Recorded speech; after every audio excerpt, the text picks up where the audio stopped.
Hello అండి, welcome back. ఈరోజు మనం మటన్ ఫ్రై ప్రాసెస్ నా స్టైల్లో చూపిస్తాను. ముందుగా మటన్ని 2-3 సార్లు కడుక్కొని అందులో తగినంత ఉప్పు పసుపు వేసుకొని ఒక ఉల్లిగడ్డను కూడా తరిగి వేసుకొని బాగా కలుపుకొని స్టవ్ మీద పెట్టి కుక్కర్ మూత పెట్టి ఒక 4-5 విజిల్స్ వచ్చేంత వరకు ఉడికించుకోండి.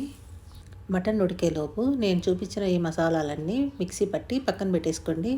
5 విజిల్స్ తర్వాత కుక్కర్ మూతను తీసేసి అందులో కొద్దిగా వాటర్ ఉంటే మళ్ళీ కాసేపు పొయ్యి మీద పెట్టుకొని వాటర్ అంతా ఎవాపరేట్ అయ్యేంత వరకు ఉడికించుకోండి. ఇప్పుడు పొయ్యి మీద ఒక నాన్ స్టిక్ కడాయి పెట్టుకొని ఆయిల్ వేసుకోండి. ఆయిల్ వేడెక్కిన తర్వాత ఆనియన్స్ని వేసుకోండి. ఆనియన్స్ గోల్డెన్ బ్రౌన్ కలర్ వచ్చేంత వరకు వేయించుకొని అందులో 2 టేబుల్ స్పూన్ల జింజర్ గార్లిక్ పేస్ట్ వేసుకొని వేయించుకోండి. జింజర్ గార్లిక్ పేస్ట్ బాగా వేగిపోయిన తర్వాత కొద్దిగా కొత్తిమీరని కూడా వేసుకొని వేయించుకోండి.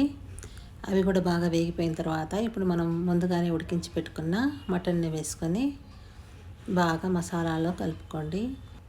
ఇలా కలుపుకొని వేసుకొని ఒక 2 నిమిషాల పాటు వేయించుకోండి. వేగిపోయిన తర్వాత ఒక 2 టేబుల్ స్పూన్ల చిల్లీ పౌడర్ని వేసుకొని కలుపుకోండి. ఇప్పుడు సాల్ట్ సరిపోయిందో లేదో చూసుకొని సాల్ట్ కూడా వేసుకొని ఒక 5 నిమిషాల పాటు బాగా వేయించుకోండి. ఈ 5 నిమిషాలు బాగా మటన్ వేగిన తర్వాత మనం మిక్సీ పట్టి పెట్టుకున్న మసాలాను కూడా వేసుకొని ఒక 5 నిమిషాల పాటు వేయించుకోండి. చూసారు కదా, మటన్ బాగా వేగిపోయి కలర్ఫుల్గా వచ్చింది కదా, చూస్తుంటేనే నోరు ఊరిపోతుంది.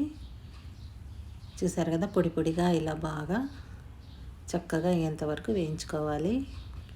ఇప్పుడు సర్వింగ్ ప్లేట్లో తీసుకొని కొత్తిమీరతో గార్నిష్ చేసుకొని సర్వ్ చేసుకుందాము. అంతేనండి, Emmy Emmy mutton fry ready అయిపోయింది.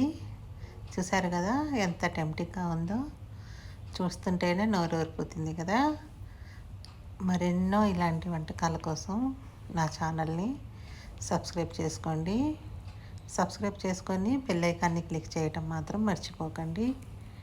మటన్ ఫ్రైలో వాడిన మసాలాలన్నీ క్యాప్షన్లో ఇచ్చాను. చూసారు కదా, ఇలా పప్పుచారుతో కానీ చపాతీతో కానీ ఈ మటన్ ఫ్రైని సర్వ్ చేసుకోండి. చాలా అంటే చాలా టేస్ట్గా ఉంటుంది. నా వీడియో నచ్చితే లైక్ చేయండి, షేర్ చేయండి. Thank you for watching.